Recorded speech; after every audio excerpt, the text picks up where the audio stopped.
Good afternoon, good afternoon, good afternoon, good afternoon. A very good afternoon to all. Good afternoon, Shashank, Ravindra, Anup, Kumari, Rani, Ravindra, Prerna, Alok, Shyam, Gauri, Lucky, Nidhi, Parul, Mayank, Shivangi, Deepika, Preeti, Alok, Nidhi, Prerna, Nisha, Gaurav, Akansha, Rahul Monika Shyam आकांक्षा निशा शशांक पारुल धीरज दिव्या नीतू कमलेश आराधना प्रिया आलोक पूजा सूरज जतिन रवि शैलेंद्र सतीश।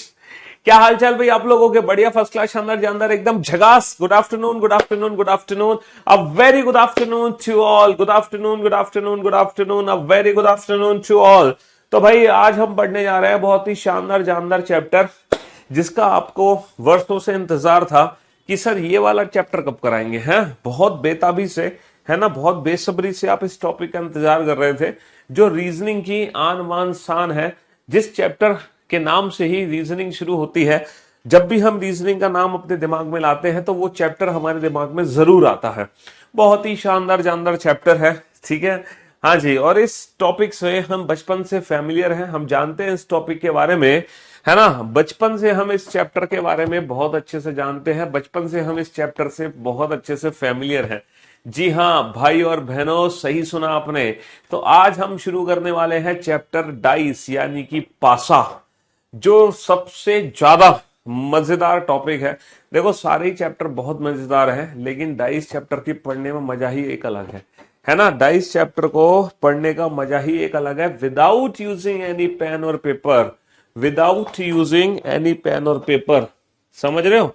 हम सारे के सारे questions निपटा देंगे पासे के। ना हमें पेन की जरूरत पड़ेगी, ना हमें पेपर की जरूरत पड़ेगी। दुनिया का हर बच्चा जानता है कि डाइस क्या होता है, पासा क्या होता है। हर बच्चे ने बेटा अपने जीवन में लूडो एक ना एक बार जरूर खेला होगा, ठीक है। हाँ जी, तो जिससे आप लूडो खेलते हो वही पासा है, वही डाइस है। अच्छा एक चीज है कि एक और चैप्टर है क्यूब। क्यूब यानी कि घन। वो टॉपिक अलग है बेटा, डाइस चैप्टर अलग है, क्यूब चैप्टर अलग है। Both are different chapters. ये दोनों ही अलग अलग टॉपिक है, ये दोनों ही अलग अलग चैप्टर है। डाइस चैप्टर अलग है, क्यूब चैप्टर अलग है, ठीक है जी। हाँ जी, डाइस चैप्टर, जैसे कि आप जानते हैं कि मेरे हाथ में क्या है, मेरे हाथ में एक डाइस है, मेरे हाथ में एक पासा है। अच्छा, जिससे हम लूडो खेलते हैं, जिस डाइस से हम लूडो खेलते हैं, उस डाइस में टोटल कितनी सरफेस होती है। जो क्यूब मेरे हाथ में है, जो डाइस मेरे हाथ में है, जो क्यूब क्यूब कह सकते हो इसको, है ना। जो घन, जो क्यूब, जो डाइस, जो पासा मेरे हाथ में, इसमें टोटल कितनी सरफेस है सर? 6 सरफेस है।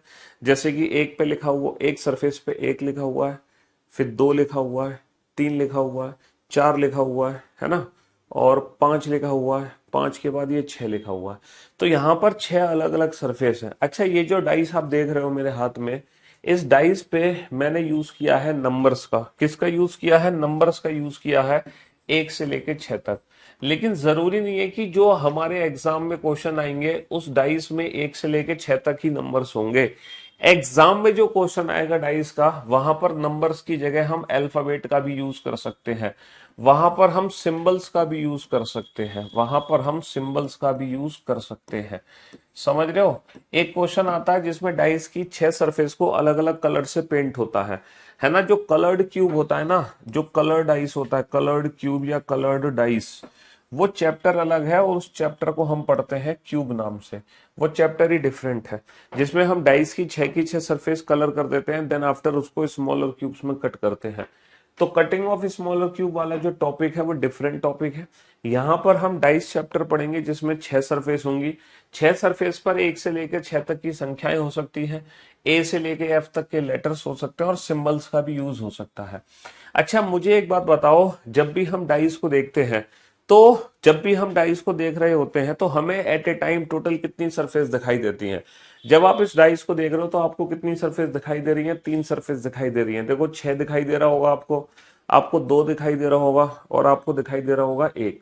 आपको एट ए टाइम 3 सरफेस दिखाई देती है, 6, 2, 1। और इन तीनों के जो विपरीत सतह है वो आपको दिखाई नहीं दे रही होगी। आपको 6 दिखाई दे रही है, लेकिन जो 6 के अपोजिट सरफेस है वो आपको दिखाई नहीं दे रहा।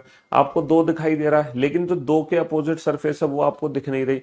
आपको 1 दिखाई दे रहा है, लेकिन जो 1 के अपोजिट सरफेस है वो आपको दिख नहीं रही। तो 6 में से 3 सरफेस दिख रही होती हैं, 3 सरफेस छिपी हुई होती हैं। इस पूरे चैप्टर में हमारा बस यही काम है, इन छिपी हुई सतहों को पता लगाओ, है ना। कि भैया 6 के पीछे क्या है, 2 के पीछे क्या है, 1 के पीछे क्या है। इस पूरे चैप्टर में है ना जो भी क्वेश्चन बनेगा वो इन अपोजिट और हिडन सरफेसेस से रिलेटेड ही बनेगा।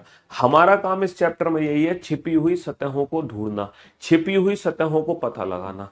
तो जब भी हम डाइस को देखते हैं एट ए टाइम हमें कितनी सरफेस दिखाई देती है, सिर्फ 3 सरफेस दिखाई देती है। हमें 3 से ज्यादा सरफेस दिखाई नहीं दे सकती।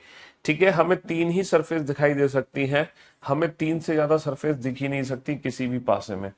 3 सरफेस दिखाई दे रही होती है और 3 सरफेस हमारी छिप गई होती है। 3 सतह हमें दिख रही होती है और 3 सतह छिप गई होती है। और इस पूरे चैप्टर में हमें क्या करना है, हिडन सरफेसेस को आइडेंटिफाई करना है, छिपी हुई सतहों के बारे में ही पता लगाना है। तो 3 सतह हमें दिखाई देती है, 3 सतह दिखाई देती हैं जब हम इस डाइस की 3D फिगर को देखते हैं, मतलब 2D फिगर को देखते हैं। और 3 सतह हमारी छिपी हुई होती है, 3 सतह छिपी हुई होती है। ठीक है, जो छिपी हुई सतह है, जो हिडन सरफेसेस है, उसी के बारे में हमें पता लगाना है, तभी हमारा क्वेश्चन सॉल्व। और पूरा चैप्टर बेटा जैसे कि आप जानते हैं रीजनिंग विद पीयूष वार्स ने विदाउट पेन एंड पेपर, पूरा का पूरा चैप्टर आपका without pen and paper solve होने वाला है। तो जब आपके एग्जाम में डाइस का क्वेश्चन आता है तो मैं आपको एक चीज बताना चाहूंगा, आपके एग्जाम में जब डाइस का क्वेश्चन आता है ना तो भाई साहब टोटल 5 केसेस बनते हैं। टोटल कितने केसेस बनते हैं, टोटल 5 केसेस बनते हैं, 5 केसेस। कौन कौन से 5 केसेस बनते हैं, देखो पहला केस बनता है कि जब हमारे एग्जाम में क्वेश्चन आएगा तो डाइस की सिर्फ एक फिगर हमारे सामने होगी, there is only one figure, सिर्फ एक फिगर हमारे सामने होगी बस, और उसी फिगर से रिलेटेड क्वेश्चन पूछ लिया जाएगा कुछ भी।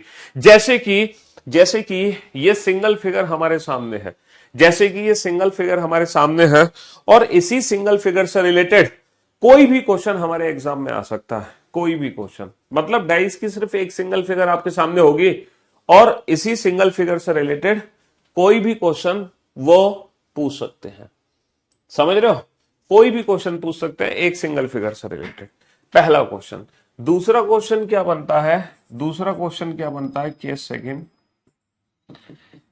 तो पहला केस बनेगा डाइस की सिर्फ एक सिंगल फिगर होगी और इस सिंगल फिगर की 3 सरफेस हमें दिख रही होंगी, है ना, इस सिंगल फिगर की 3 सरफेस दिख रही होंगी और कुछ भी क्वेश्चन हमसे पूछा जा सकता है। दूसरा क्वेश्चन क्या बनता है, दूसरा क्वेश्चन बनता है जैसे कि डाइस हमारे सामने है ना, पहली बार जब मैंने इस डाइस को देखा तो मुझे दिखाई दिए 2 4 6, क्या दिखाई दिया, 2 4 6।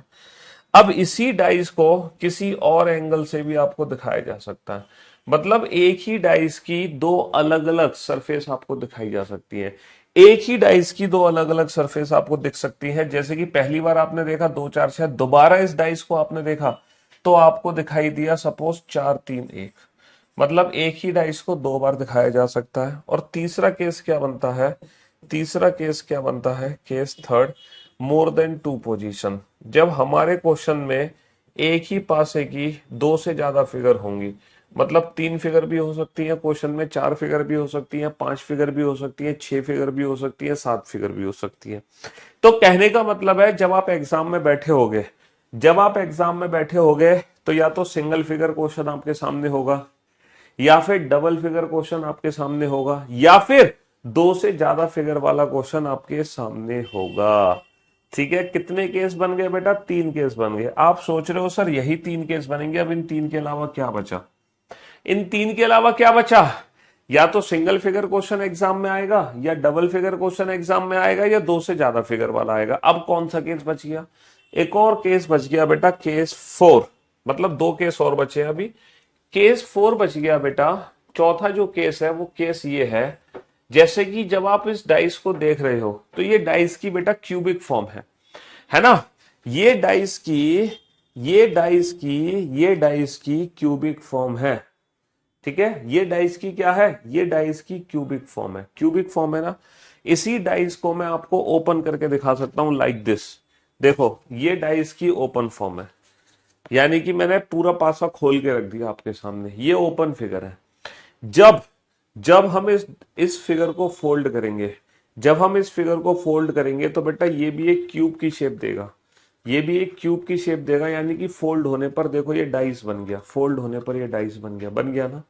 तो अभी तक जो आप क्वेश्चन देख रहे थे वो क्यूबिक फॉर्म वाले क्वेश्चन थे, 1 figure 2 figure more than 2 figure, ये क्यूबिक फॉर्म वाले क्वेश्चन है।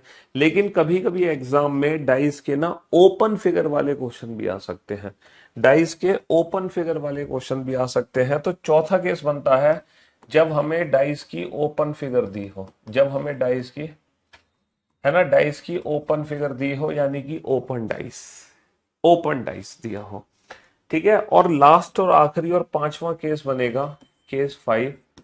केस 5 पता है क्या बनेगा? केस 5 बनेगा लैंग्वेज बेस्ड क्वेश्चन। लैंग्वेज यानी कि ना तो क्यूबिक फॉर्म होगी ना ही ओपन फिगर होगी, सिर्फ वहां पर एक लैंग्वेज लिखी होगी, लैंग्वेज लिखी होगी। क्या लिखी होगी लैंग्वेज? कि जैसे मान लो 1 के अपोजिट 2 है, 3 के अपोजिट 5 है, तो बताओ 4 के अपोजिट क्या होगा। मान लो एक ऐसा क्वेश्चन है, बड़ा सिंपल सा क्वेश्चन है कि if 1 is opposite to, if 1 is opposite to 5, 3 is opposite to 3 is opposite to 6, then what is opposite to, then what is opposite to, then what is opposite to 4। दुनिया का हर बच्चा इस question को solve कर सकता है बिना dice पढ़े। दुनिया का दुनिया का हर बच्चा इस क्वेश्चन को सॉल्व कर सकता है बिना डाइस चैप्टर पढ़े। समझ रहे हो? हाँ जी। तो मुझे एक बात बताओ, इस क्वेश्चन में ये जो क्वेश्चन आपके सामने है, ये जो क्वेश्चन आपके सामने है, इस क्वेश्चन में डाइस की कौन सी फॉर्म है? क्या इस क्वेश्चन में डाइस की क्यूबिक फॉर्म दे रखी है? नहीं सर, इसमें डाइस की क्यूबिक फॉर्म नहीं दे रखी। बेटा क्यूब चैप्टर अलग है, क्यूब एंड क्यूबॉइड चैप्टर हम बाद में पढ़ेंगे डाइस चैप्टर के बाद। क्यूब एंड क्यूबॉइड चैप्टर में क्या होता है, डाइस को कलर करते हैं, फिर उसको स्मॉलर क्यूब्स में कट करते हैं, तो वो कटिंग ऑफ क्यूब वो टॉपिक अलग है, ये चैप्टर अलग है डाइस, ठीक है। इसमें सिर्फ अपोजिट सरफेस को पता लगाना है। हाँ जी। तो मुझे एक बात बताओ, इस क्वेश्चन में क्या डाइस की क्यूबिक फॉर्म दे रखी है? नहीं दे रखी। क्या इस क्वेश्चन में डाइस की ओपन फिगर दे रखी है? नहीं दे रखी। यानी कि ये क्वेश्चन कैसा है? ये क्वेश्चन है लैंग्वेज बेस्ड क्वेश्चन, भाषा पर आधारित प्रश्न। कि भैया एक ऐसा पासा है जिसमें 1 के पीछे 5 है, 3 के पीछे 6 है, तो 2, तो 4 के पीछे क्या होगा? सर 4 के पीछे 2 होगा, और क्या होगा? 4 के पीछे क्या होगा? 4 के पीछे 2 होगा, खत्म। तो ये लैंग्वेज बेस्ड क्वेश्चन है। ये तो बड़ा आसान सा क्वेश्चन था, लेकिन थोड़े से कॉम्प्लिकेटेड क्वेश्चन बनते हैं इसके अंदर। तो कहने का मतलब ये है, कहने का मतलब ये है, आप पूरे तरीके से समझ चुके हो कि डाइस का क्वेश्चन अगर पेपर में आएगा तो क्वेश्चन किस तरीके से आपको देखने को मिलेगा। सर हमारी नजरों के सामने या तो 1 फिगर वाला क्वेश्चन होगा, या फिर 2 फिगर वाला क्वेश्चन होगा, या फिर मोर देन 2 फिगर वाला क्वेश्चन होगा, ठीक है। या फिर ओपन फिगर होगा, या फिर ओपन फिगर होगा, है ना। या फिर लैंग्वेज बेस्ड क्वेश्चन होगा, या फिर लैंग्वेज बेस्ड क्वेश्चन होगा। तो ये 5 केसेस डाइस के बनते हैं, इसके अलावा कोई और केस नहीं है।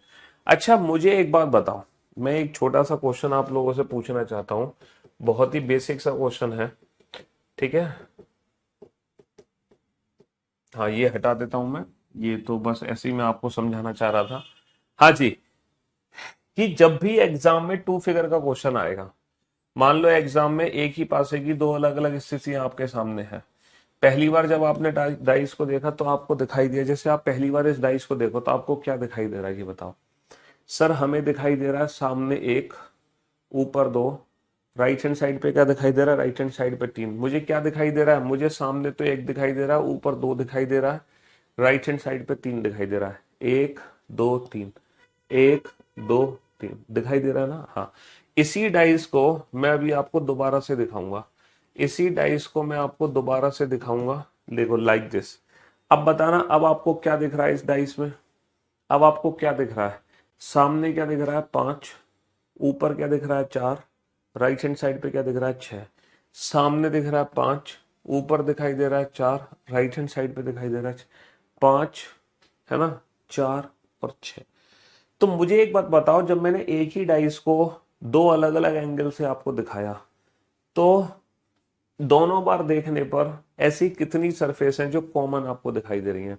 सर जब मैंने इस डाइस को 2 अलग अलग एंगल से देखा तो यहां पर एक भी सरफेस मुझे कॉमन दिखाई नहीं दे रही। देयर इज नो कॉमन, एक भी सरफेस कॉमन नहीं है। तो क्या ये जरूरी है कि जब भी मैं इस डाइस को आपको 2 बार दिखाऊंगा, जब भी मैं आपको इस डाइस को 2 बार दिखाऊंगा तो हमेशा दोनों बार देखने पर आपको कुछ भी कॉमन दिखाई नहीं देगा? Is it is it necessary, is it compulsory? ये बताओ, क्या ये जरूरी है कि जब भी आप एक पासे को 2 अलग अलग स्थितियों से देखोगे तो दोनों बार देखने पर आपको हमेशा एक भी सरफेस कॉमन दिखाई नहीं देगी? क्या ऐसा हर बार होगा? ये बताओ, क्या ऐसा हर बार होगा आपके साथ? सर हर बार नहीं होगा। मान लो हमने डाइस को देखा, मुझे दिखाई दिया 1 2 3, मुझे दिखाई दिया 1 2 3, देखो लाइक दिस, मुझे दिखाई दिया 1 2 3, ये 1 है, ये 2 है, ये 3 है।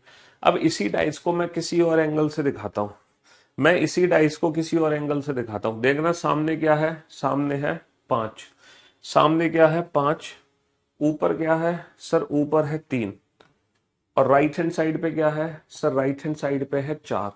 यानी कि जब मैंने इसी पासे को 2 बार आपको दिखाया तो यहां पर तो एक भी सरफेस कॉमन नहीं थी, लेकिन यहां पर एग्जैक्टली कितनी सरफेस कॉमन है? There is 1 common, there is 1 common.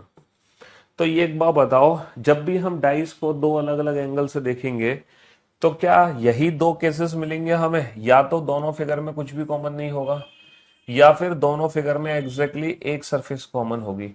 क्या इसके अलावा भी कोई और केस बन सकता है? क्या इसके अलावा भी कोई और केस बन सकता है? सर जब डाइस को हम 2 अलग अलग एंगल से देखेंगे तो एक और केस यहाँ पर जनरेट हो सकता है। कौन सा केस यहाँ पर बन सकता है सर? जैसे मैंने डाइस को देखा तो मुझे दिखाई दिया 1 2 3, है ना? मुझे क्या दिखाई दिया? 1 2 3। देखो, जब मैंने इस डाइस को देखा तो मुझे दिखाई दिया 1 2 और 3। अब इसी डाइस को मैं एक और एंगल से दिखाता हूं। अब देखना जरा, अब आपको क्या क्या दिखाई दे रहा है? यहाँ पे क्या दिखाई दे रहा है? 4। यहाँ पर क्या दिखाई दे रहा है? 4। अच्छा, ऊपर क्या दिखाई दे रहा है? ऊपर दिखाई दे रहा है 3। और राइट हैंड साइड पे क्या दिखाई दे रहा है? राइट हैंड साइड पे क्या दिखाई दे रहा है? 2, है ना? राइट हैंड साइड पे क्या दिखाई दे रहा है? 2। तो मेरे दोस्त, मेरे भाई, यानी कि जब एक ही पासे को 2 अलग अलग एंगल से मैं देख रहा हूं तो मुझे कितनी सरफेस कॉमन दिखाई दे रही है? 2 सरफेस कॉमन दिखाई दे रही है। कितनी सरफेस कॉमन दिखाई दे रही है? 2 सरफेस कॉमन दिखाई दे रही है, 2 कॉमन। तो मेरे दोस्तों, मेरे भाइयों, मेरे जिगर के टुकड़ों, मुझे एक बात बताओ, जब भी मैं एक ही पासे को 2 अलग अलग एंगल से देखूंगा, या तो दोनों बार देखने पर कुछ भी सरफेस कॉमन नहीं होगी, या फिर, है ना, दोनों बार देखने पर कुछ भी सरफेस कॉमन नहीं होगी, या फिर दोनों बार देखने पर एग्जैक्टली एक सरफेस कॉमन होगी, या फिर डाइस को 2 बार देखने पर 2 सरफेस कॉमन होंगी। क्या इसके अलावा कोई और केस बन सकता है? एक बच्चा कह रहा है सर एक और केस बन सकता है। सर एक और केस बन सकता है 1 2 3, जब इसी डाइस को दोबारा से देखो तो यही तीनों नंबर फिर से दिखाई दे जाए आपको, यही तीनों नंबर फिर से दिखाई दे जाए 1 2 3।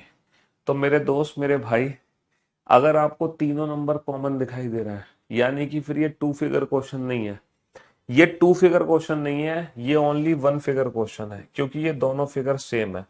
तो ये जो क्वेश्चन है बेटा, ये क्वेश्चन 1 फिगर क्वेश्चन कहलाएगा, ना कि 2 फिगर क्वेश्चन।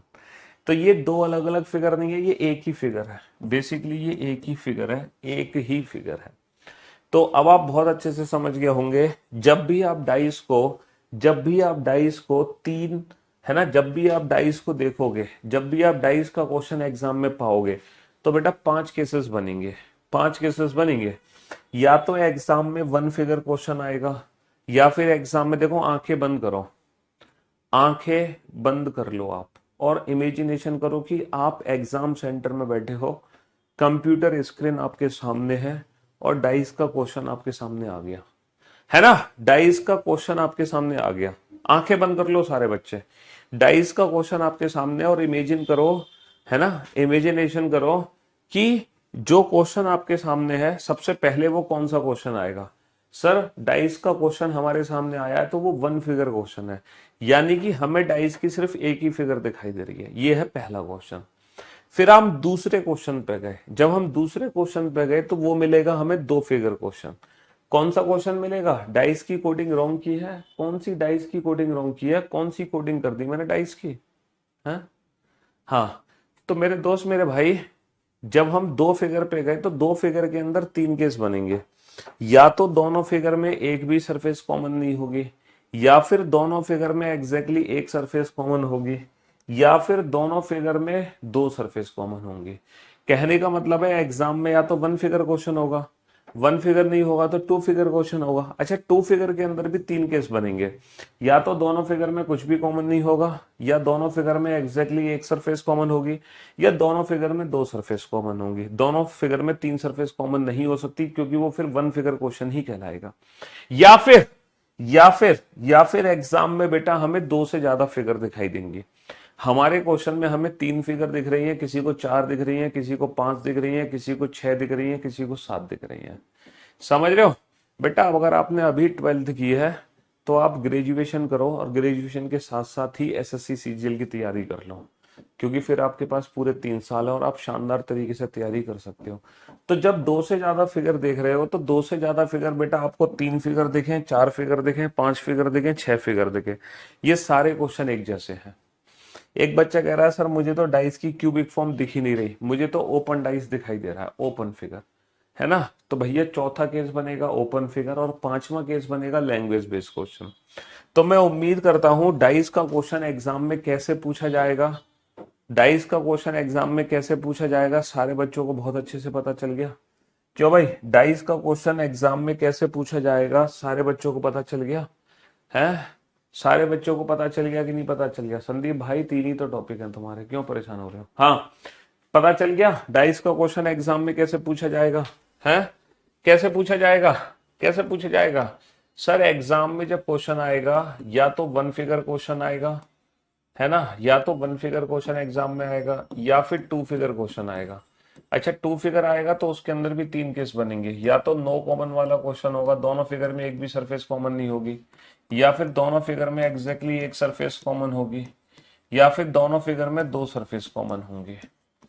ठीक है, अगर मान लो वन फिगर टू फिगर भी नहीं है तो फिर मोर देन टू फिगर वाला क्वेश्चन आएगा। हो सकता है आपके एग्जाम में तीन फिगर आ जाए, चार फिगर आ जाए, पांच फिगर आ जाए, छह फिगर आ जाए, या फिर ओपन फिगर वाला क्वेश्चन आएगा, नहीं तो फिर लैंग्वेज बेस्ड तो आना ही आना है। यानी कि इन्हीं में से एक क्वेश्चन हमारे एग्जाम में मिलेगा हमें। कभी कभी दो क्वेश्चन भी मिल सकते हैं हमें, कभी कभी तीन क्वेश्चन भी मिल सकते हैं। और ये सारे क्वेश्चन कैसे सॉल्व होंगे? Without pen and paper. कैसे सॉल्व होंगे? Without pen and paper. ना हमें पेन की जरूरत पड़ेगी, ना हमें पेपर की जरूरत पड़ेगी। समझ रहे हो? चलिए साहब, तो ये चैप्टर शुरू करने से पहले, ये चैप्टर स्टार्ट करने से पहले मैं आपको एक चीज बताना चाहूंगा। देखो, जिस डाइस से हम लूडो खेलते हैं, लूडो जिस डाइस से खेलते हैं उस डाइस पे हमेशा एक से लेके छह तक की संख्याएं होती हैं। उस डाइस पे हमेशा एक से लेके छह तक की संख्याएं होती हैं। हालांकि डाइस तो वो भी है जिसपे लेटर्स हो, जिसपे सिंबल्स हो। हमारे एग्जाम में लेटर्स वाला भी हो सकता है, सिंबल वाला डाइस भी हो सकता है, कोई भी डाइस हो सकता है। लेकिन जिस डाइस से हम लूडो खेलते हैं ना, उसमें एक डाइस होता है ना, उसकी डेफिनेशन लिखो। ये चैप्टर शुरू करने से पहले उस पर्टिकुलर डाइस के बारे में आपको पता होना चाहिए, उस पर्टिकुलर डाइस के बारे में आपको पता होना चाहिए। ठीक है, लिखो स्टैंडर्डाइज। एक शब्द यूज होता है आपके एग्जाम में, स्टैंडर्डाइज। स्टैंडर्डाइज यानी कि हिंदी में लिखो मानक पासा। अभी मैं ये चैप्टर शुरू नहीं कर रहा बेटा, अभी तो इस चैप्टर का ट्रेलर है। ये तो चैप्टर का ट्रेलर था बस, कि इस चैप्टर में क्या क्या चीजें तुम पढ़ोगे। ये क्या था? ये चैप्टर का ट्रेलर था कि इस पूरे चैप्टर में आप क्या क्या चीजें पढ़ोगे। समझ रहे हो? हाँ जी बेटा, डाइस का अगर तुम फिगर नहीं बना पा रहे हो, अगर ये फिगर तुम नहीं बना पा रहे हो तो बेटा इसकी जगह तुम वाई बना लो। वाई, यहां लिखो वन, यहां लिखो टू, यहां लिखो थ्री। वाई बना लो, वाई बना के भी काम चल जाएगा। ठीक है, अगर तुम डाइस का फिगर नहीं बना पा रहे हो तो तुम वाई बना लो, वाई बना के भी काम चल जाएगा, वाई बना के भी काम चल जाएगा, है ना?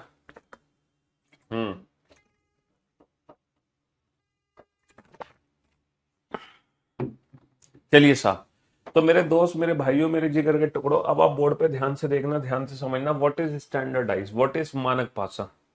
मानक पासा क्या होता है? आपने कभी लूडो खेला है? आपने कभी लूडो खेला है बेटा? लूडो है, लूडो खेला है? देखो, जिस डाइस से हम लूडो खेलते हैं ना, उस डाइस में एक खास बात होती है, बहुत ज्यादा खास बात। आप कभी उस डाइस को देखना जिससे हम लूडो खेलते हैं, जहां पर वन डॉट होंगी ना, वन, जब आप उसके पीछे देखोगे ना, पीछे जहां पर 1 डॉट होंगी 1, जब आप उसके पीछे देखोगे ना तो बेटा आपको दिखाई देंगे 6 डॉट। आपको कितनी डॉट दिखाई देंगी? आपको 6 डॉट दिखाई देंगी, 6, है ना? हाँ जी। और जहां पे 2 डॉट्स होंगे 2, जब आप उसके पीछे देख रहे होगे तो आपको दिखाई देंगी बेटा 5 डॉट्स। आपको कितनी डॉट्स दिखाई देंगी? 5 डॉट्स। और जहां पे 3 डॉट्स होंगी ना 3, जब आप उसके पीछे देख रहे होंगे तो आपको दिखाई देंगी 4 डॉट्स। ऐसा क्यों होता है उस पासे में? क्योंकि उस पासे में हर दो अपोजिट सरफेस का सम बेटा 7 होता है ना? 1 के अपोजिट 6 होगा, 1 और 6 7, 2 के अपोजिट 5 होगा, 2 और 5 7, 3 के अपोजिट 4 होगा, 3 और 4 7। और उसी डाइस को हम बोलते हैं स्टैंडर्ड डाइस। उसी डाइस को हम बोलते हैं स्टैंडर्ड डाइस। दुनिया में जितने भी डाइस हैं जिसपे 1 से लेके 6 तक की संख्याएं अंकित हैं, जिससे हम लूडो खेल रहे हैं, वो सारे के सारे बाय डिफॉल्ट स्टैंडर्डाइज होते हैं। तो स्टैंडर्डाइज की डेफिनेशन क्या बनेगी? स्टैंडर्डाइज की डेफिनेशन बनेगी if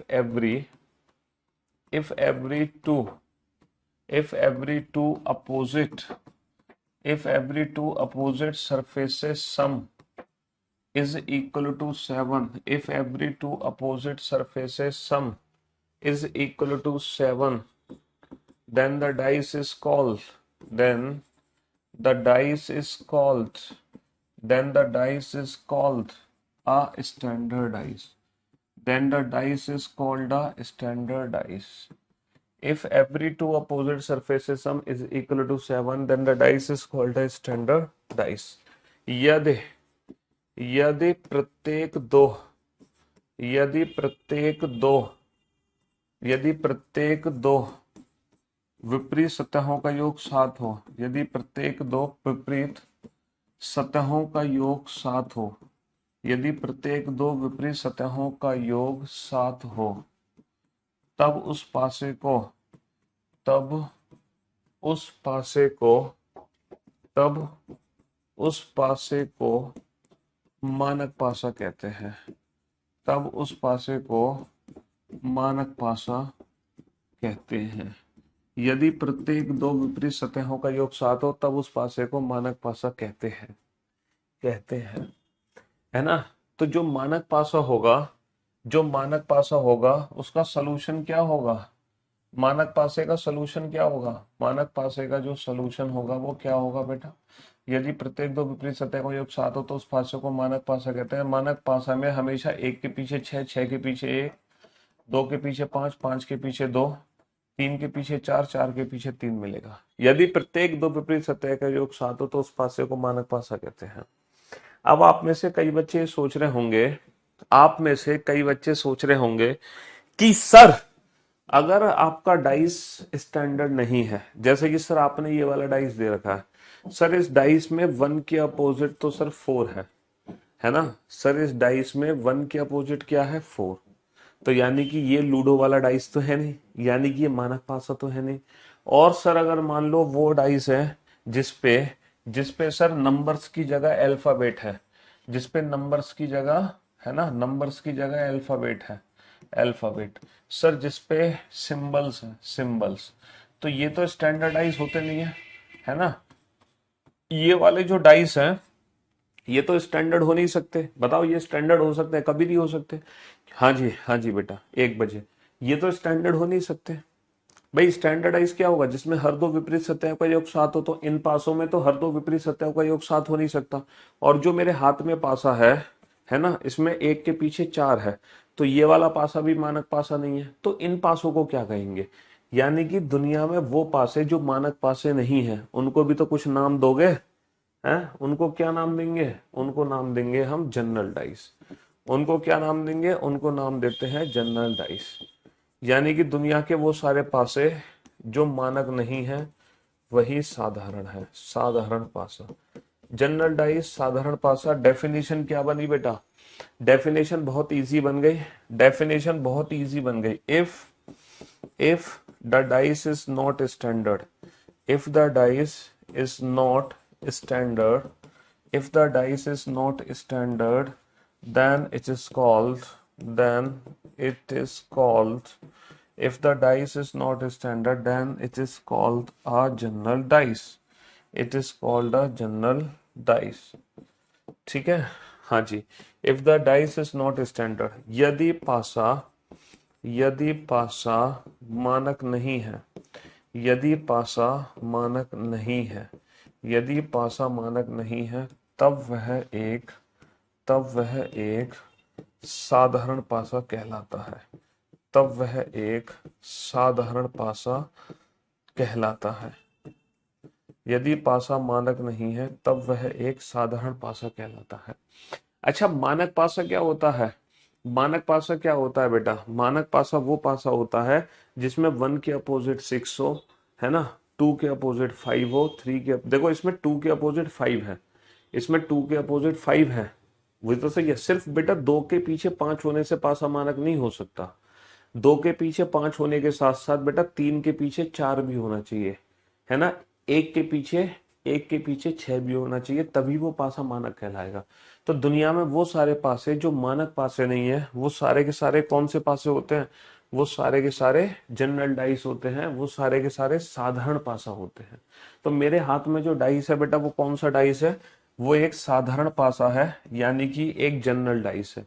ये कौन सा डाइस है? ये जनरल डाइस है। समझ रहे हो? पता कैसे चलता है स्टैंडर्डाइज? अरे अगर आपके सामने ये सोल्यूशन है, अगर आपको पता है कि 1 के पीछे 6, 2 के पीछे 5, 3 के पीछे 4 है, तो वो स्टैंडर्ड है। अगर आपको ये बात पता है तो वो स्टैंडर्ड है, और अगर ये नहीं है तो वो जनरल है। सीधी सी बात है, सीधी सी बात। देखो मैं बोर्ड पर लिखता हूं, आप बड़े प्यार से पहचान लोगे कि ये कौन सा डाइस है। ठीक है, बताओ ये कौन सा डाइस है? ये कौन सा डाइस है? ए बी डी, है ना, ये कौन सा डाइस है हमारा? इस डाइस का नाम बताओ। A B D. ठीक है, ये बताओ ये कौन सा डाइस है? Dollar, at the rate, percentage. ठीक है, बाकी की 3 सरफेस हमें दिखाई नहीं दे रही है, कोई बात नहीं। अच्छा ये बताओ ये कौन सा डाइस है? 1 2 6। ये बताओ ये कौन सा डाइस है? अच्छा ये बताओ ये कौन सा डाइस है? 1 2 5। अच्छा ये बताओ ये कौन सा डाइस है? ये कौन सा डाइस है? 1 3 4, है ना। अच्छा ये बताओ ये कौन सा डाइस है? छठा डाइस। 1 2 3।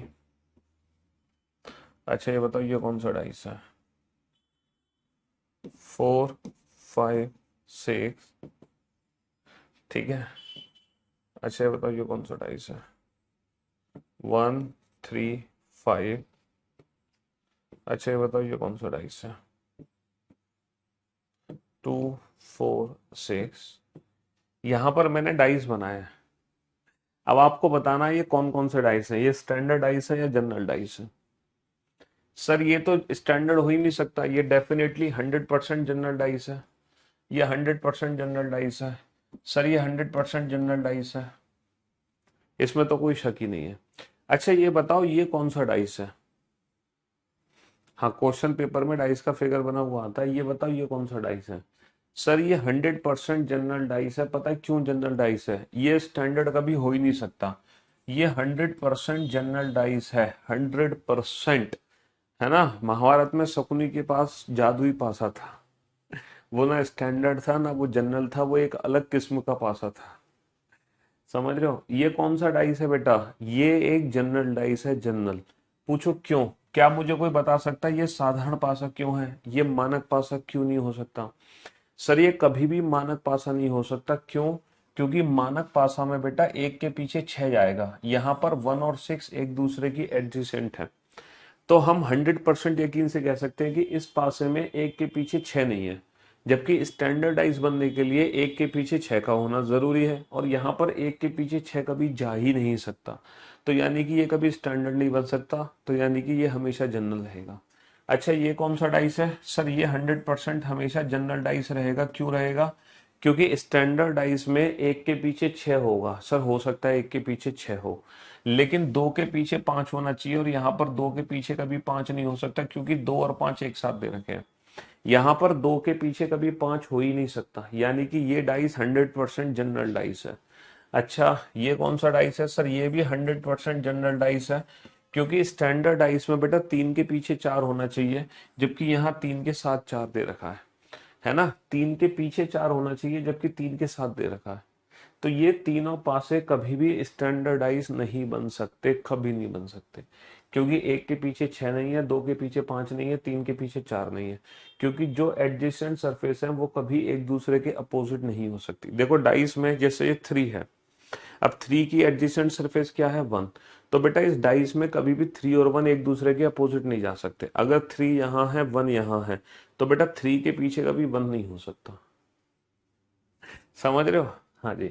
तो इतनी सी बात आपको समझ आई कि 100% बेटा ये पांचों के पांचों जनरल डाइस हैं। अब आप बात करो क्वेश्चन नंबर 6 की। क्या बेटा 1 के पीछे 6 है, क्या 2 के पीछे 5 है, क्या 3 के अपोजिट 4 है?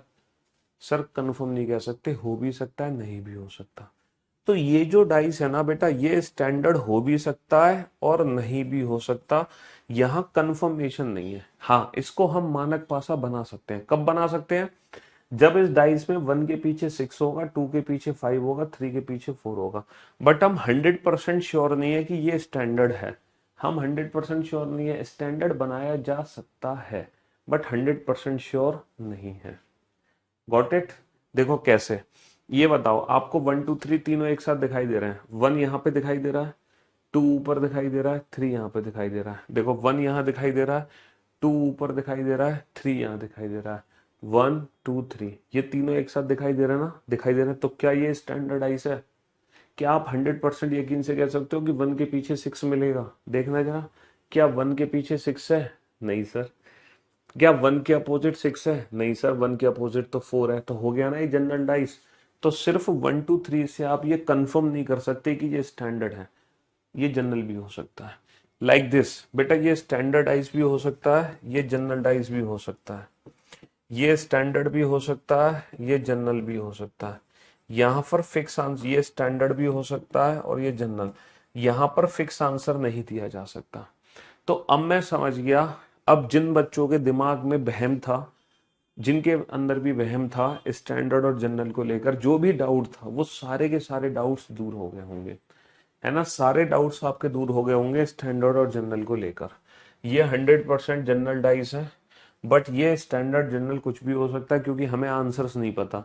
ये स्टैंडर्ड जनरल कुछ भी हो सकता है, ये भी स्टैंडर्ड बन सकता है लेकिन ये जनरल भी हो सकता है, ये भी स्टैंडर्ड हो सकता है लेकिन ये जनरल भी हो सकता है। तो स्टैंडर्ड जनरल को लेकर सारे डाउट्स दूर हो गए। बहुत बढ़िया। चलिए इसी बात पर मैं क्वेश्चन पूछ लेता हूं कि किस तरीके से क्वेश्चन बनाया जा सकता है। Find odd one out, find odd one out, इनमें से एक विषम छांटिए। फाइंड ऑड वन आउट, है ना। फाइंड ऑड वन आउट, यहां पर 4 पासे दिए गए हैं, इनमें से एक विषम छांटना है। कौन सा पासा ऐसा है जो सबसे अलग है? Find odd one out. Option A, option B, option C, option D. Find odd one out. 1 2 3 4 5 6, 2 4 6, 1 3 4। Find odd one out, इनमें से एक विषम छांटिए। Question number 2, which of the following is a standard dice? इनमें से कौन एक मानक पासा है ना। इनमें से कौन है बेटा? स्टैंडर्डाइज वो डाइस होगा ना जब तुम्हें पता चल जाएगा 1 के पीछे 6, 2 के पीछे 5, 3 के पीछे 4 है ना, वही स्टैंडर्डाइज होगा। चलिए साहब, which of the following is a standard dice, इनमें से कौन एक मानक पासा है? आपके सामने 4 ऑप्शन है।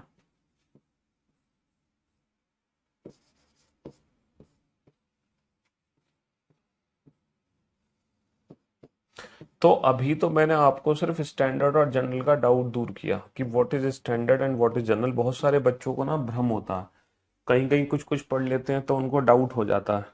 तो बस मैंने वो डाउट आपका दूर किया अभी तो, है ना। अभी तो बस मैंने आपको वो डाउट दूर किया है स्टैंडर्ड जनरल को लेकर जो डाउट आपके दिमाग में रह जाते हैं ना, वो डाउट मैंने दूर किया है।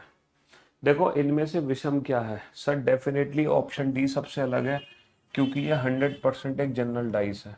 बाकी स्टैंडर्ड और जनरल कुछ भी हो सकता है, लेकिन ऑप्शन डी 100% जनरल है, तो ऑप्शन डी अलग है। क्योंकि ये स्टैंडर्ड भी हो सकता है, जनरल भी हो सकता है, ये भी स्टैंडर्ड जनरल कुछ भी हो सकता है, ये भी स्टैंडर्ड जनरल हो सकता है, बट ये 100% जनरल है, ये कभी स्टैंडर्ड नहीं बनेगा, क्योंकि इस पासे में 3 के पीछे कभी 4 नहीं जाएगा। अच्छा, इनमें से कौन एक मानक पासा है? Which of the following is a standard dice? इनमें से कौन एक मानक पासा है? इनमें से कौन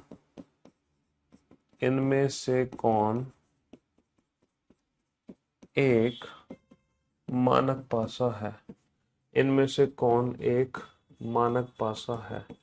इनमें से कौन एक मानक पासा है? बेटा $$ सिंबल में किसके अपोजिट क्या होगा सब बताएंगे। हैव सम पेशेंस, अभी चैप्टर शुरू नहीं हुआ है, चिंता क्यों कर रहे हो, सब बताएंगे, थोड़ा पेशेंस रखो भैया। इनमें से कौन एक मानक पासा है? सर ये पासा कभी मानक नहीं हो सकता, क्योंकि 2 के पीछे 5 नहीं आ सकता। सर ये पासा कभी मानक नहीं हो सकता। सर ये पासा कभी मानक नहीं हो सकता। ये तीनों पासे कभी मानक नहीं बन सकते। अगर कोई पासा मानक बनेगा तो वो सिर्फ और सिर्फ ऑप्शन डी बनेगा। ऑप्शन डी के अलावा कोई भी पासा मानक नहीं बन सकता। अब ये मत कहना कि ये 100% स्टैंडर्डाइज है। Which of the following is a standard? इनमें से कौन मानक पासा है? तो इनमें से सिर्फ और सिर्फ ऑप्शन डी ही बन सकता है, मानक पासा कोई और नहीं बन सकता। तो according to the given option, option D is the best option. ये जो डाइस चैप्टर है ना बेटा, ये कंप्लीटली ऑप्शन डिपेंडेंट चैप्टर है। According to the given option हमें ना बेस्ट ऑप्शन चूज करना है, बेस्ट ऑप्शन। ठीक है, तो बहुत सारे बच्चे ना इसको 100% स्टैंडर्डाइज मान लेते हैं, बट ये ऑप्शंस के हिसाब से स्टैंडर्डाइज है, जबकि ये जनरल भी हो सकता है। Got it? तो मैं उम्मीद करता हूं जो भी आपके दिमाग में डाउट थे जनरल और स्टैंडर्ड को लेकर, वो सारे के सारे डाउट्स दूर हो गए होंगे। What is general dice and what is standard dice, ये सारे डाउट्स दूर हो गए ना बेटा। यार जनरल की पहचान कैसे होगी? तुमने तो यार हद कर दी, मतलब पूरी रामायण मैंने खत्म कर दी और पूछ रहे हो कि हनुमान जी किसके भक्त थे। सारे किए किराए पे पानी फेर दिया तुमने, इसी बात पे हम पानी पी लेते हैं। आज मेरा सबसे बड़ा क्वेश्चन सॉल्व हो गया। एक बच्चे ने पूछा सर पहचान कैसे होगी जनरल और स्टैंडर्ड की? हे भगवान, हे प्रभु, हे जगन्नाथ, हे हरिराम, ये क्या हुआ? गमछा ही गीला हो गया। हे भगवान, आपने अभी क्लास ज्वाइन तो नहीं करी? सच बताना। इतनी देर से समझा रहा था बेटा, स्टैंडर्डाइज वो डाइस होता है जिसमें 1 के पीछे 6 आ जाए, 2 के पीछे 5 आ जाए, 3 के पीछे 4 आ जाए। ऐसा नहीं है तो वो सारे के सारे डाइस जनरल डाइस है। अच्छा, ये जो डाइस है इसमें 1 के पीछे 6 है, क्या तुम्हें दिख रहा है 1 के पीछे 6? क्या 2 के पीछे 5 है? क्या 3 के पीछे 4 है? सर हमें दिख नहीं रहा, लेकिन ऐसा हो सकता है कि सर 1 के पीछे 6 हो, 2 के पीछे 5 हो, 3 के पीछे 4 हो। यानी कि ये स्टैंडर्ड हो सकता है, लेकिन कंफर्म नहीं है, तो ये जनरल भी हो सकता है। सर 4 के पीछे 3 हो सकता है, 5 के पीछे 2 हो सकता है, 6 के पीछे 1 हो सकता है। इसका मतलब ये स्टैंडर्ड हो सकता है, बट ये जनरल भी हो सकता है। 2 के पीछे 5 हो सकता है, 4 के पीछे 3 हो सकता है, 6 के पीछे 1 सर बिल्कुल हो सकता है। यानी कि ये जनरल भी हो सकता है, स्टैंडर्ड भी हो सकता है। लेकिन ये जो डाइस है ना, ये कभी स्टैंडर्ड नहीं बन सकता। क्यों? स्टैंडर्डाइज बनने के लिए 1 के पीछे 6 होना चाहिए। क्या यहाँ पर 1 के पीछे 6 हो सकता है? इमेजिन करो, क्या 1 के पीछे 6 हो सकता है? सर हो सकता है, क्योंकि 6 हमें दिख नहीं रहा, हो सकता है 1 के पीछे 6 हो। हम कल्पना कर रहे हैं कि 1 के पीछे 6 हो, बहुत बढ़िया। क्या यहाँ पर 3 के पीछे 4 जा सकता है? सर इस डाइस में कभी भी 3 के पीछे 4 नहीं जा सकता, क्योंकि 3 और 4 एक साथ है। 3 और 4 एक साथ है, यहाँ 3 के पीछे कभी 4 नहीं जाएगा। तो जब 3 के पीछे कभी 4 नहीं जा सकता, तो ये कभी भी स्टैंडर्ड नहीं बन सकता। और जो स्टैंडर्ड नहीं बन सकता, जो स्टैंडर्ड नहीं बन सकता, वही डाइस होता है जनरल। तो ये 100% जनरल डाइस है ना। ये अभी थोड़ी देर पहले समझाया नहीं थे मैंने, general dice, general general general general है ना। और यहां कंफ्यूजन है, ये स्टैंडर्ड जनरल में से कुछ भी हो सकता है। मतलब एक फिगर को देखकर आप जनरल की श्योरिटी दे सकते हो, मतलब स्टैंडर्ड की श्योरिटी नहीं दे सकते। कहने का मतलब यह है, एक सिंगल फिगर को देखकर आप जनरल डाइस की श्योरिटी दे सकते हो, लेकिन स्टैंडर्डाइज की श्योरिटी नहीं दे सकते। जैसे ये 100% जनरल है, ये 100% जनरल है, ये 100% जनरल है, बट इसकी श्योरिटी नहीं दे सकते। ये जनरल और स्टैंडर्ड दोनों हो सकता है। ठीक है, चलिए साहब, तो हम शुरू करते हैं अपना चैप्टर, लेके प्रभु का नाम जय सिया राम। तो ये बताओ, इस चैप्टर में सबसे पहला केस क्या था? इस चैप्टर में सबसे पहला केस क्या था? सबसे पहला केस, सर इस चैप्टर का सबसे पहला केस है when only one figure is given, है ना? When only one figure is given सबसे पहला केस है। केस फर्स्ट, बेटा 5 केस हमें इस चैप्टर में पढ़ने हैं। सबसे पहला केस डालो, when only one figure is given, जब एग्जाम में डाइस की सिर्फ एक फिगर दी जाएगी, when only one figure is given, है ना? सबसे पहला केस है इस चैप्टर का, when only one figure is given. Note down करो सारे के सारे, when only one figure is given, जब पासे की केवल एक फिगर दी जाती है, जब केवल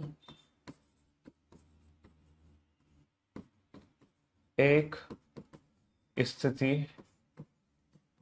दी हो।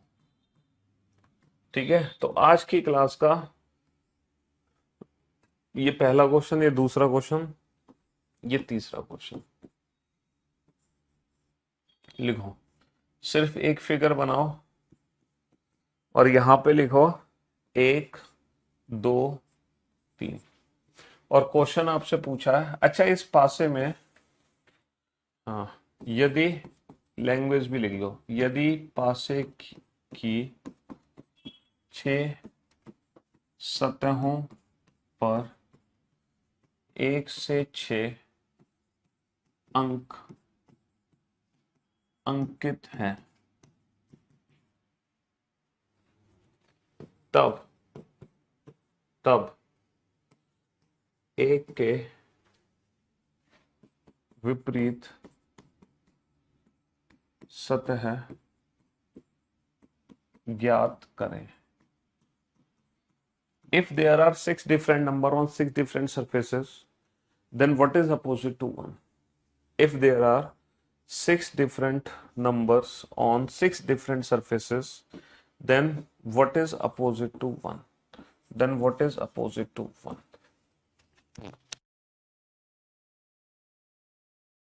हाँ जी, then what is opposite to 1? इस चैप्टर से एग्जाम में 1 से लेके 3 क्वेश्चन तक आते हैं। बैंक का टॉपिक नहीं है ये, बैंकिंग को छोड़कर दुनिया के हर एग्जाम में आता है। यदि पासे की 6 सतहों पर 1 से लेके 6 अंक अंकित हैं, तब एक के विपरीत सतह ज्ञात कीजिए। If there are 6 different numbers on 6 different surfaces, then find the number which is opposite to 1. Then find the number which is opposite to 1. अच्छा, ये question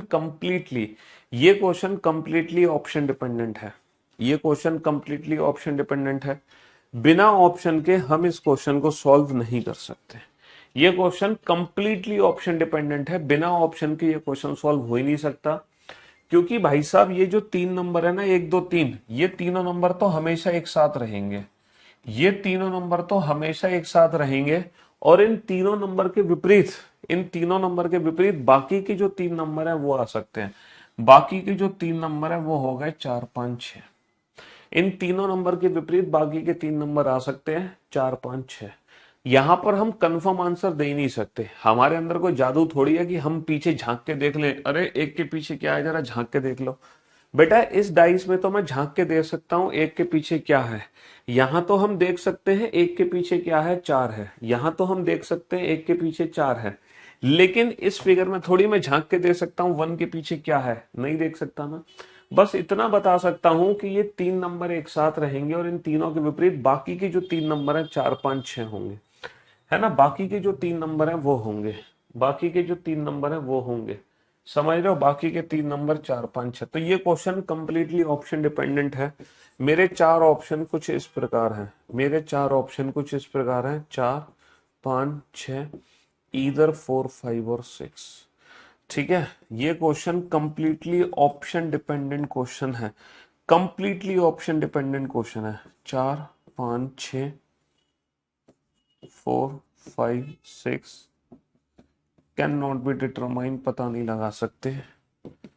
4 5 6 can not be determine, पता नहीं लगा सकते, 4 2 3, कैन नॉट बी डिटरमाइन, पता नहीं लगा सकते, 1 2 3, कैन नॉट बी डिटरमाइन, पता नहीं लगा सकते, 4 2, either 2 or 4, either 5 or 6, 4 2 3 1। चलो, ये डिफरेंट ऑप्शंस मैंने दिए हुए हैं क्योंकि ये क्वेश्चन बेटा कंप्लीटली ऑप्शन डिपेंडेंट क्वेश्चन है। ये question completely option dependent question है, कंप्लीटली ऑप्शन डिपेंडेंट क्वेश्चन है ना। ये आज लास्ट क्लास, आज तो चैप्टर शुरू हुआ है, तुम आज ही लास्ट क्लास कर दो हैं क्या भाई, क्या है, क्या कह रहे हो, क्या कह रहे हो बताओ। ये question completely option dependent question है, completely option dependent. CGL clear हो जाएगा, क्यों नहीं होगा। आप जैसे बच्चे बेटा वर्दी पहन के आते हैं हमारे पास इंस्पेक्टर बन के, हैं, income tax, GST, examiner, central excise inspector, क्यों परेशान हो रहे हो। तो ये क्वेश्चन कंप्लीटली ऑप्शन डिपेंडेंट है। जैसे एग्जाम में 4 विकल्प मिलेंगे, उन्हीं विकल्पों के हिसाब से आपको अपना बेस्ट ऑप्शन चूज करना है, बेस्ट ऑप्शन। याद रखना बेटा, डाइस चैप्टर में जब तक बेस्ट ऑप्शन चूज नहीं करोगे तब तक सिलेक्शन नहीं होगा, तब तक सिलेक्शन नहीं होगा। समझ रहे हो मेरे दोस्त। तो बताओ, एक के पीछे क्या हो सकता है सर, एक के पीछे 4 भी आ सकता है सर, एक के पीछे 5 भी आ सकता है सर, एक के पीछे 6 भी आ सकता है। हमें क्या पता एक के पीछे क्या है। 2 के पीछे 4 5 6 आ सकता है, 3 के पीछे 4 5 6 आ सकता है। अगर मैं पूछूं 4 के पीछे क्या है, तो 4 के पीछे 1 2 3 कुछ भी आ सकता है, 5 के पीछे 1 2 3 आ सकता है, 6 के पीछे भी 1 2 3 आ सकता है। चलिए, अब आप बोर्ड पे ध्यान से देखना बेटा, एक के पीछे 4 5 6 में से कुछ भी आ सकता है, option D is the right answer. 4 5 6 में से कुछ भी आ सकता है, option D is the right answer. यहाँ पे कंफर्म आंसर नहीं दे सकते, कैन नॉट बी डिटरमाइन। यहाँ पे कंफर्म आंसर नहीं दे सकते, कैन नॉट बी डिटरमाइन। यहाँ पे कंफर्म आंसर नहीं दे सकते, कैन नॉट बी डिटरमाइन। समझ रहे हो, can not be determine, can not be determine, can not be determine. यहाँ पर हमारी मजबूरी है 5 और 6 को चूज करना। यहाँ पर हमारी मजबूरी है 5 और 6, क्योंकि ये ज्यादा पॉसिबिलिटी दे रहा है। ये सिर्फ एक पॉसिबिलिटी दे रहा है, ये ज्यादा पॉसिबिलिटी दे रहा है। बेटा 2 तो हो ही नहीं सकता, एक के पीछे का भी 2 तो हो ही नहीं सकता, क्योंकि 2 तो साथ में है। 4 और 5 और 6 में से जो बेस्ट ऑप्शन होगा ना, वो 5 और 6 को चूज करेंगे, क्योंकि ये 2 पॉसिबिलिटी दे रहा है, ये सिर्फ एक पॉसिबिलिटी दे रहा है। समझ रहे हो। अच्छा, एक के पीछे बेटा कभी 2 तो हो नहीं सकता, एक के पीछे 2 नहीं हो सकता, 2 उसके साथ है, 3 नहीं हो सकता, एक के पीछे खुद एक नहीं हो सकता। तो according to the given option, option A is the right answer. According to the given option, option A is the right answer. अब यहां पर बताओ बेटा, 2 तो हो ही नहीं सकता, एक के पीछे 2 तो हो ही नहीं सकता, तो 2 तो साथ में। अब यहां पर बताओ, एक के पीछे बेटा कैन नॉट बी डिटरमाइन इसलिए चूज नहीं कर सकते क्योंकि यहाँ पे तीनों पॉसिबिलिटी दे रखी है, यहाँ पे तीनों ही पॉसिबिलिटी दे रखी है, ईदर 4 5 और 6। तो जब तीनों संभावनाएं दे दी, तो फिर हम कैन नॉट बी डिटरमाइन क्यों चूज करें, है ना। अगर तीनों पॉसिबिलिटी नहीं है तभी तो can not be determine choose करेंगे। यहां पर कैन नॉट बी डिटरमाइन होता ना, तो यहां can not be determine choose कर लेते, यहां चूज कर लेते। ठीक है, हाँ जी। अब यहां पर बताओ, यहां पर क्या चूज करोगे 4 5 और 6 में से। सर ये तो तीन ही ऑप्शन गलत है, सर ये तो प्रिंटिंग मिस्टेक हो गई। भाई साहब, प्रिंटिंग मिस्टेक नहीं हुई। अगर एग्जामिनर चाह रहा है कि इन तीनों में से कोई एक ऑप्शन चूज करो, और तीनों में से एक ऑप्शन तभी चूज होगा जब हम इसको मान लेंगे कि ये मानक पासा है। इसका मतलब यह है कि एग्जामिनर ने इस बार इस पासे को मानक मान लिया बाय डिफॉल्ट। तो मानक मान के वो आंसर दे रहा है एक के पीछे 6। तो बाय डिफॉल्ट उस पासे को मानक पासा मान के आंसर दिया। तो यहां मजबूरी थी कि हमने मानक पासा माना, यहां मजबूरी नहीं है। समझ रहे हो। तो according to the given option हमें बेस्ट ऑप्शन चूज करना है। जब हम बेस्ट ऑप्शन चूज करते हैं तभी एग्जाम में सिलेक्शन होगा। तो डाइस जो चैप्टर है वो कंप्लीटली ऑप्शन डिपेंडेंट चैप्टर है बाबू, option dependent. 2 4 3, find the number which is opposite to, find the number which is opposite to 1, find the number which is opposite to 1, option A 2, option A 6, option C either 2 और 4, option D either 5 और 6, option A 2, option B 3, नहीं 2, 5, 6 या can not be determine, पता नहीं लगा सकते। Option A 2, 4, 3, 2, 4, 3 या फिर इधर 2, 3, 4। Option A 2, option B 5, 6, 1, option A 6, 2, 4, 3। हाँ जी, अब बताओ बेटा 4 कैसे आएगा? 4 तो ऑप्शन डिपेंडेंट है ना, मजबूरी है, ये 3 ऑप्शन हो नहीं सकते, तो मजबूरी है 4 को टिक करना। मजबूरी according to the given option, है ना? हाँ जी। तो अब बताओ, अच्छा ये बताओ यहां पर एक फिगर दी गई है, कौन सा नंबर किसके अपोजिट है? क्या हम पता लगा सकते? नहीं पता लगा सकते, लेकिन इतना जरूर पता है ये 2, 3, 4 हमेशा एक साथ रहेंगे, और इन 2, 3, 4 के विपरीत, इन 2, 3, 4 के विपरीत बाकी के 3 नंबर हो सकते हैं। 2, 3, 4 के विपरीत बाकी के 3 नंबर हो सकते हैं 1, 5 और 6। 2, 3, 4 के विपरीत, 2, 3, 4 के विपरीत बाकी के 3 नंबर हो सकते हैं 1, 5 और 6। 2, 3, 4 हमसे पूछा find the number which is opposite to 1, तो बेटा एक के पीछे बेटा 5 और 6 नहीं होगा, 5 और 6 तो एक के साथ है, एक के पीछे क्या होगा? या तो 2 होगा या 3 होगा या 4 होगा। भैया एक के पीछे 2, 3, 4 में से कुछ भी हो सकता है।